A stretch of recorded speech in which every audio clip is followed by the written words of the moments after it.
Vamos en este momento, por favor, a hacer uso de la palabra del Señor Jesús.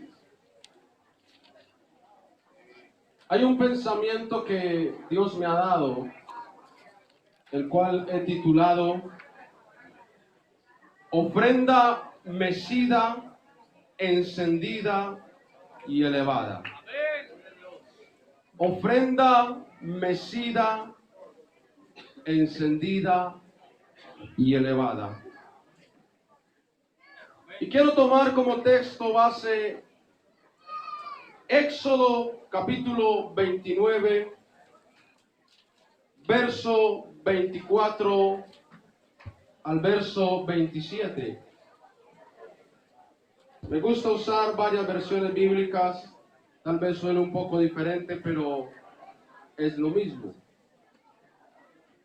Éxodo 29, 24 dice: lo pondrás todo en las manos de Aarón y en las manos de sus hijos, y lo mecerás como ofrenda mecida delante de Jehová. Después lo tomarás de sus manos y lo harás arder en el altar junto con el holocausto, como olor grato delante de Jehová. Es ofrenda quemada a Jehová. Tomarás el pecho del carnero de las consagraciones, que es de Aarón, y lo mecerás como ofrenda mecida delante de Jehová. Esta será tu porción. Apartarás el pecho de la ofrenda mecida y la pierna de la ofrenda elevada, y lo que fue mecido y lo que fue elevado del carnero de las consagraciones de Aarón y de sus hijos será. Amén. Siéntense por favor los que puedan. Según la ley mosaica,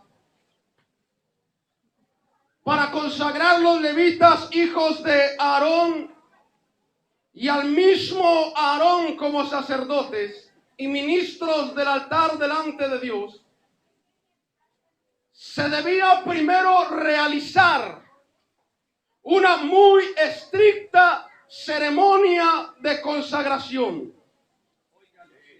Esta consistía en tomar del ganado un ternero o novillo joven, según Éxodo 29, verso 14, para ser ofrecido por el pecado. Luego se traían 2 carneros o machos adultos de ovejas sin defecto. Uno era ofrecido como ofrenda quemada a Dios, según Éxodo 29, 18. Y el otro era ofrecido como ofrenda de consagración, según Éxodo 29, 22.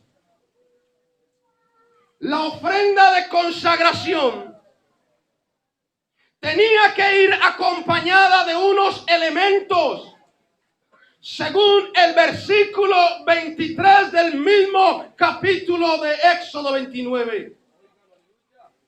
Uno de ellos era el pan sin levadura, tomado del altar, y el otro era el aceite, el cual era dado a los coanín o sacerdotes levitas. Estos, a su vez, realizaban un ritual de ofrenda mecida, según el versículo 24. También se le llamaba el rito Y quiero que empiece a prestar atención a estas palabras. Se le llamaba el rito del balanceo o movimiento de presentación, consagración o especial ofrenda. La ofrenda mecida era para consagrar a las personas que Dios llamaba a ser parte de su sacerdocio. Pero también, según Levíticos 14:21, se usaba para reconciliar con Dios al leproso. Luego de mecer la ofrenda, esta debía pasar directamente, y quiero que guarde esta otra palabra, debía pasar directamente de manos de los sacerdotes o coanín al fuego del altar para convertirse así en una ofrenda encendida. Y debía permanecer allí hasta que el fuego del altar quemara toda su grasa, figura del pecado, de los deseos y de las pasiones de la carne,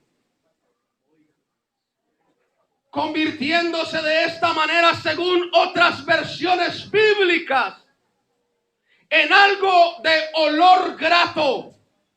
Mira esta palabra: manjar, calmante, olor de suavidad para Dios. ¿Cómo me agrada esta ofrenda?, dice el Señor. Esta ofrenda también tenía que ser elevada, que según fuentes bíblicas, talmúdicas y rabínicas, se entiende también por ser alzada, separada o reservada para Dios. Ahora, ¿qué tiene que ver todo esto con nosotros?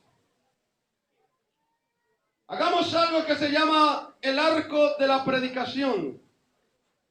Dejemos quieto esto allí y vengámonos para nuestros tiempos. Colosenses 2:17 en la traducción bíblica Peshitta dice: estas cosas son sombras de las que han de venir, pero la realidad es el Cristo. Esto lo confirma Hebreos 10:1, donde dice: la ley de Moisés es solo una imagen borrosa de las bendiciones que llegarían en el futuro. La ley no es la bendición, pero sí es una sombra de las bendiciones que llegarían para nosotros en el futuro, y estamos viviendo en ese futuro. La realidad de esta bendición inicia en el momento que Juan el Bautista ve a Jesús y lo presenta como el Cordero de Dios que quita el pecado del mundo. En Jesús aparece la figura del ternero o novillo joven y de los dos carneros. Luego, en el mismo momento que el Señor es bautizado, aparece el Espíritu Santo en forma corporal como de paloma. Que esta fue la señal que se le dio al Bautista para saber quién era el que bautizaba con el Espíritu Santo.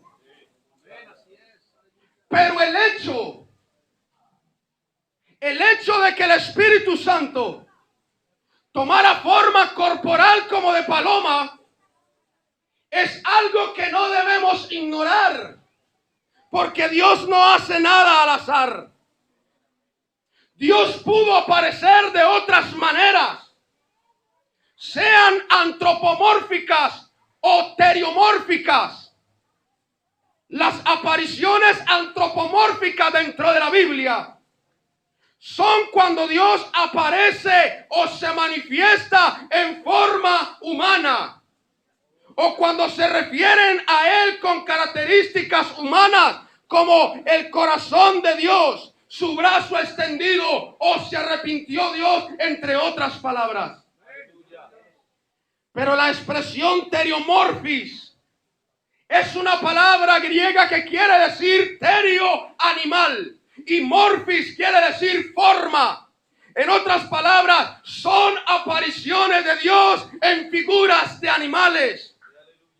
Relatos bíblicos como Apocalipsis 5:6, donde el apóstol Juan ve al Señor Jesús como un cordero sacrificado con 7 cuernos y 7 ojos. En San Mateo 23:37 y Salmo 91 dice que Dios tiene plumas y alas. Incluso cuando Juan el Bautista habla de Cristo como el Cordero de Dios que quita el pecado del mundo, usa una expresión teriomorphis. Pero lo que me llama la atención es que justamente en esta forma es que el Espíritu Santo se manifiesta ante Juan en una forma corporal como de paloma. ¿Por qué? Si miramos este texto de San Mateo 3:16, donde se menciona la venida del Espíritu Santo en forma corporal como de paloma. Si miramos este texto y lo comparamos con el contexto de las palabras de Juan el Bautista, cuando hace mención de Cristo como el Cordero de Dios que quita el pecado del mundo, y luego comparamos estas palabras más la manifestación del Espíritu Santo en forma corporal como de paloma, comparamos estas dos cosas con todo el contexto general dentro de la Biblia, inmediatamente esto nos llevaría a la ceremonia de purificación y reconciliación del que tenía lepra, que es figura del pecador. Y justo eso es lo que Cristo venía a hacer, según lo dice Juan el Bautista. Cristo venía a quitar el pecado del mundo, pero también venía a reconciliarnos con Dios, según lo dice 2 Corintios 5, 18 y 19, Efesios 2, 16, Colosenses 1, 20 y otros apartes bíblicos. Levíticos 14, 21, 22 dice puntualmente: si quien va a ser purificado es muy pobre, nosotros, presentará para su purificación, note esta palabra, un solo cordero, Cristo. Presentará también, según sus posibilidades, 2 palomas. Una como ofrenda para el perdón de pecados y la otra para quemar en mi honor. Juan el Bautista ve en Jesús estas 2 figuras. En el bautismo de Cristo, Dios le revela a Juan algo glorioso. Dios le revela a Juan algo extraordinario. Y cuando Juan entiende esto, lo único que le queda es abrir su boca y decir lo que está escrito en San Juan 3:29. La novia es únicamente del novio. Esta es la alegría, dice Juan, que siento ahora que Él está aquí. Ahora a Él se le debe poner más atención y a mí menos. El que viene de arriba es más importante que todo el mundo, dice Juan. El que es de la tierra pertenece a la tierra y habla de lo que pasa en la tierra. Pero el que viene del cielo es más importante que todo. es más importante. Por eso le damos la gloria en esta noche. Por eso le damos la honra. Por eso hemos venido delante de su presencia para adorarle. Juan el Bautista entendió que en Jesús está el perdón, la reconciliación, la salvación, la llenura del Espíritu Santo al alcance de todos los hombres, aún de los más pobres, porque eso es lo que enseña la figura de la paloma. El Espíritu Santo está al alcance de los más pobres. La paloma era para los más pobres. Padre del cielo, te alabo, porque escondiste estas cosas de los sabios y entendidos y se las has revelado a los pequeños. En Jesús están todos los elementos que la ley exigía para presentar una ofrenda mecida, encendida y elevada. Él es el pan, Él es el aceite, Él es el cordero, Él es el ternero, Él es el novillo joven, Él son los dos carneros, Él es la paloma, Él es todo. Tanto que el profeta Jeremías, en una sola profecía, resume todo esto en Cristo. Jeremías 31:12 dice: y vendrán con gritos de gozo en lo alto de Sión, y correrán al bien de Jehová. Mira esta palabra: al pan, al vino, al aceite y al ganado de las ovejas, que son los dos carneros, y de las vacas, que es el novillo joven.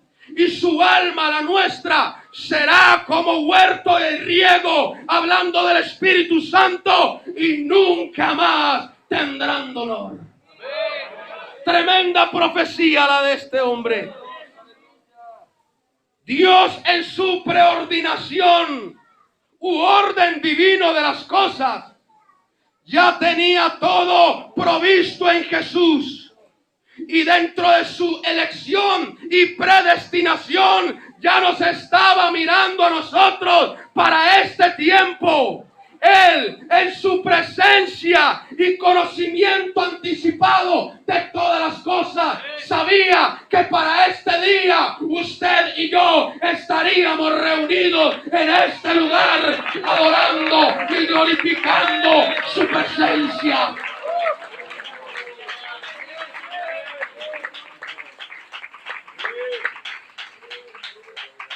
Ahora, la ofrenda debía ser primero mecida antes de continuar con el debido proceso de consagración, reconciliación y purificación.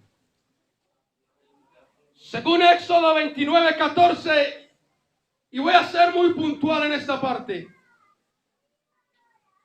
Según esta parte bíblico, los únicos que podían mecer la ofrenda eran los sacerdotes. Nadie podía poner manos sobre la ofrenda aparte de los sacerdotes. Este pasaje bíblico dice: y lo pondrás todo en las manos de Aarón y en las manos de sus hijos, y lo mecerás como ofrenda mecida delante del Señor. Esto efectivamente pasó con Cristo. Mire lo que dice San Lucas, los que trajeron Biblia. Cristo tenía que ser mecido para poder que la reconciliación, la purificación y la consagración nos alcanzara a nosotros hoy. Si no era mecido, la ofrenda no era grata. Lucas 22:1 empieza a mostrar el momento en que el cordero y la paloma que ven Juan empieza a ser mecida por los sacerdotes para reconciliarnos a nosotros con Dios. El verso 1 dice: estaba cerca la fiesta de los panes sin levadura, que se llama la Pascua. Preste atención. Los principales sacerdotes y los escribas buscaban cómo matarlo, porque temían al pueblo. Verso 52. Verso 52. Entonces Jesús dijo a los principales sacerdotes, a los jefes de la guardia del templo y a los ancianos que habían venido contra él: como contra un ladrón habéis salido con espadas y palos, habiendo estado con vosotros cada día en el templo. No extendiste las manos contra mí, pero esta es vuestra hora y la potestad de las tinieblas. Verso 54. Lo prendieron. O sea, lo cogieron. ¿Quiénes? Los sacerdotes. Eran los únicos que podían poner manos sobre el cordero. Y lo llevaron y lo condujeron a la casa del sumo sacerdote. Ahí empieza el primer movimiento de la ofrenda mesía. De Getsemaní es llevado a la casa del sumo sacerdote. Luego el verso 66 dice: cuando se hizo de día, se juntaron los ancianos del pueblo, nuevamente los principales sacerdotes, los escribas, y lo llevaron al concilio. Aleluya. Lo llevan al concilio. El verso 67 dice que allí le preguntaron: ¿eres tú el Cristo? Dínoslo. Les dijo: si os lo digo, no creeréis. Y también si os pregunto, ni me responderéis, ni me soltaréis. Pero ahora, y desde este momento, el Hijo del Hombre se sentará a la diestra del poder de Dios. Dijeron todos luego: ¿eres tú el Hijo de Dios? Y él les dijo: vosotros decís que lo soy. Entonces ellos dijeron: ¿qué más testimonio necesitamos? Que nuestros mismos, dice que nosotros mismos lo hemos oído de su boca. ¿Y qué pasa allí? Capítulo 23, verso 1. Levantándose todos, ¿qué hicieron? Lo llevaron a Jesús a Pilato. El verso 4 dice: Pilato dijo a los principales sacerdotes y a la gente: ningún delito hallo en este hombre.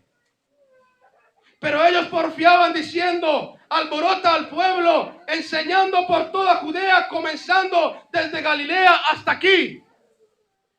Mira lo que dice el 6. Entonces Pilato, cuando oyó decir Galilea, preguntó si el hombre era Galileo. Y al saber que era de la jurisdicción de Herodes, oiga, lo remitió a Herodes, que en aquellos días también estaba en Jerusalén. ¿Qué pasa de Herodes? Según el verso 11. Entonces Herodes con sus soldados lo menospreció y se burló de él, vistiéndolo con una ropa espléndida. ¿Y qué? Y volvió a enviarlo a Pilato. Y mire la señal que no entendieron. Y aquel día, Pilato y Herodes, que estaban enemistados, se hicieron amigos. Porque estaban llevando en sus manos una ofrenda de reconciliación. Y dos que eran enemigos fueron reconciliados por la ofrenda que los sacerdotes llevaron de Getsemaní al sumo sacerdote, del sacerdote al Sanedrín, de allí luego a Pilato, de Pilato a Herodes, de Herodes a Pilato y luego a la cruz. La ofrenda fue mecida, pero según la Biblia la ofrenda tenía que ser llevada por manos de los mismos sacerdotes al altar para ser encendida. Y después de que los sacerdotes mecieron al Señor para acá y para allá, de manos de ellos mismos, por petición de ellos mismos, fue llevado al altar de la cruz para pasar por el fuego, para ser encendido y acabar allí con el pecado, la grasa y la grosura.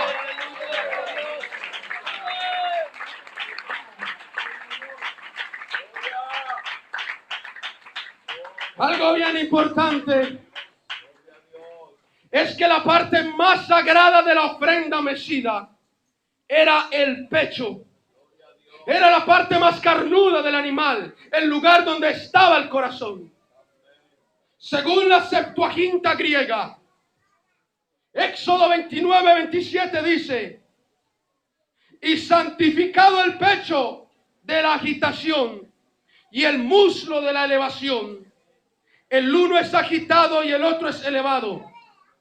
Del carnero de la consagración dice: para Aarón y para sus hijos.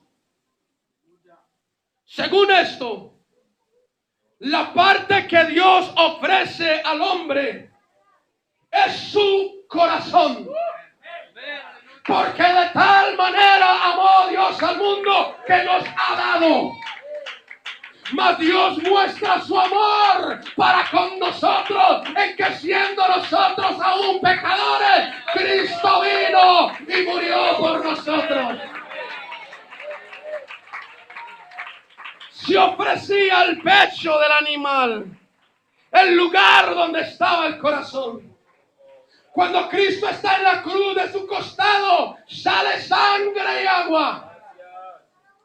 Y yo lo he dicho en otras predicaciones, según la ciencia, dentro del corazón del hombre hay una mínima cantidad de sangre.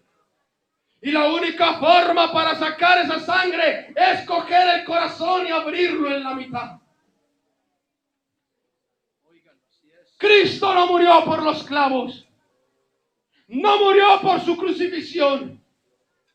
Según teólogos y estudiosos del tema, fue tanto el dolor del Señor en la cruz al ver la humanidad perdida que su humano corazón no aguantó más de dolor, se partió en la mitad, liberó ese poco de sangre que había allí, y cuando le traspasan el costado sale por ahí con agua, dando a entender que Cristo en la cruz fue tanto su amor que por el pecador derramó hasta la última gota de sangre.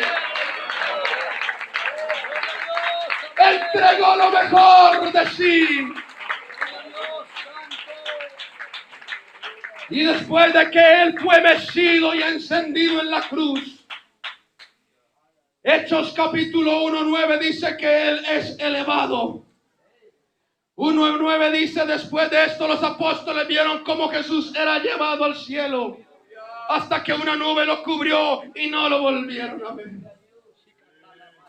Fue mecido, fue encendido, pero también fue elevado y subió a los altos cielos para llenarlo todo, llevando cautiva la cautividad y repartió dones a los hombres. Ahora, justo en esta parte, entramos en una de las partes más importantes de este mensaje para terminar. Y es que esto tiene que ver con nosotros profundamente. Según Levíticos 23:15. Después de que se presentaba la ofrenda mecida, ojo, debían pasar 7 semanas exactas, 50 días. Y a los 50 días de la ofrenda mecida, se le presentaba al Señor una ofrenda de grano nuevo. Este pasaje dice de la siguiente forma: a partir del día siguiente al sábado, es decir, a partir del día en que traigáis la gavilla de la ofrenda mecida, contaréis 7 semanas completas. En otras palabras, contaréis 50 días, incluyendo la mañana siguiente al séptimo, que es sábado. Entonces presentaréis al Señor una ofrenda de grano nuevo. 50 días después de que la ofrenda era mecida, se presentaba un grano nuevo a Dios. Este grano o cosecha recibe el nombre de Pente, que significa día 50, y Costés, que significa cosecha. Día 50 de la cosecha después de que la ofrenda era mecida. Aleluya. Día 50 de la cosecha o día de Pentecostés. Después de que el Señor fue mecido por los sacerdotes, pasaron más de 40 días, según Hechos capítulo 1, verso 1 al 5. Por 40 días estuvo hablándoles acerca del reino de Dios. 40 días. Y mire lo que dice Hechos, capítulo 1, verso 1. En el primer escrito, Teófilo, me refería a todas las cosas que Jesús hizo y enseñó desde el comienzo, hasta el día en que fue recibido arriba, después de haber dado mandamientos por el Espíritu Santo a los apóstoles que había escogido. A ellos, verso 3, también después de haber padecido, después de haber sido encendido, se presentó vivo con muchas pruebas indubitables, apareciéndoles durante 40 días y hablándoles acerca del reino de Dios. Y estando juntos les ordenó: no salgáis de Jerusalén, sino esperad la promesa del Padre, la cual oísteis de mí. Porque Juan ciertamente bautizó con agua, pero vosotros seréis bautizados con el Espíritu Santo. Ojo, dentro de no muchos días, porque no podía pasar de los 50 días. Dentro de no muchos días, en cuestión de días, tal vez menos de una semana. Y al día 50, donde se debía presentar los primeros granos de la cosecha, el día de Pentecostés, es donde el Espíritu Santo toma 120 granos nuevos y los llena del poder del Espíritu Santo, según lo dice Isaías, y verá el fruto de su aflicción. 120 granos nuevos. La primer cosecha después del Gólgota. Y lo más hermoso es que cuando el Espíritu Santo llega, y los llena de poder, inmediatamente los convierte en una ofrenda mecida, en una ofrenda mecida. Cuando una persona lo toma el Espíritu Santo, usted lo ha visto.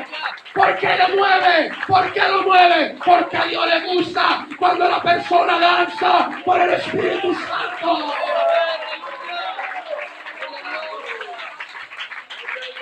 Esa es la ofrenda mecida de este tiempo, cuando alguien recibe el Espíritu Santo. Pero no solamente meció la ofrenda, sino que también la encendió de poder. Por eso aparecieron lenguas repartidas como de fuego. Anterior apareció el Espíritu Santo en forma corporal como paloma, porque tenía que ver con la reconciliación y con ser una ofrenda mecida. Pero en Pentecostés ya no tenía que ver con reconciliación, ya tenía que ver, era con una ofrenda encendida, y por eso no aparece como paloma, sino como fuego, para encender la vida de las personas. Por lo cual te aconsejo que avives el fuego de Dios que está en ti. Esta es la ofrenda de este tiempo. Y a partir de este momento, han habido testimonios en el mundo donde Dios se aparece en determinados lugares a mecer y a encender la ofrenda. Pero según la Biblia, la iglesia en este tiempo y en este momento está esperando algo, y es convertirse en una ofrenda elevada. Nos vamos con el Señor.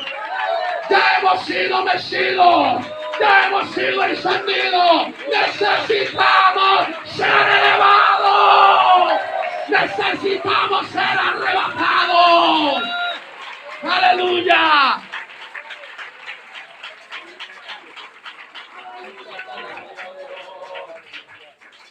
Según estudios escatológicos que he realizado en estos días, y los cuales no tengo tiempo de compartir, pero si quiere busque en Google, YouTube o Facebook la página Entendiendo la Biblia.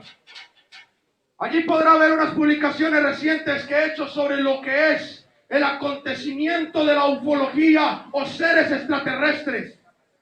Allí podrá ver lo que están haciendo en este momento los masones y los Illuminatis con programas como Los Simpsons o Hollywood. Podrá ver lo que está pasando con la señal de la higuera, los acontecimientos antes del 2018 y 2028. Y déjeme decirle que según esto, estamos a puertas de que la iglesia sea elevada a los cielos. Porque el Señor mismo con voz de mando, con voz de arcángel y con trompeta de Dios, descenderá del cielo. Y nosotros seremos arrebatados, seremos convertidos en una ofrenda elevada para ser llevados a la presencia de Dios. Aleluya. Déjeme decirle algo. Aquí hay visitas en este lugar y no quieren quedarse. ¿Sabe dónde va a terminar la tarjeta cívica del metro? Va a terminar en la marca del anticristo. Y ya en países europeos está sucediendo eso. Estamos en pleno año de jubileo. El año pasado pasó una tetra lunar de sangre, según lo anuncia Joel 2:28. Estamos en un tiempo donde el Señor dice: ¿cómo es posible que no sabéis el tiempo en que vivís? Estamos viviendo los días de Sodoma y Gomorra. Estamos viviendo los días de la maldad, de los tiempos de Noé. Estamos viviendo Génesis capítulo 6, donde los hijos de Dios están perdiendo la santidad para mezclarse con el mundo. Esos son los días de Noé. Y hay amigos que están en este lugar y déjeme decirle, si ustedes quieren ser levantados con el Señor, hoy tienen que aceptar el peso de la ofrenda Mesías. Tienen que aceptar el sacrificio de Cristo en sus vidas. Y el hermano que ha aceptado el sacrificio, este es el culto para que usted deje que el Espíritu Santo empiece a mecerlo. Porque no se para de esa silla y permite que aparezca la lengua de fuego sobre su vida. Aquí está este altar abierto. Por si alguien quiere pasar para que Dios empiece a mecer su vida.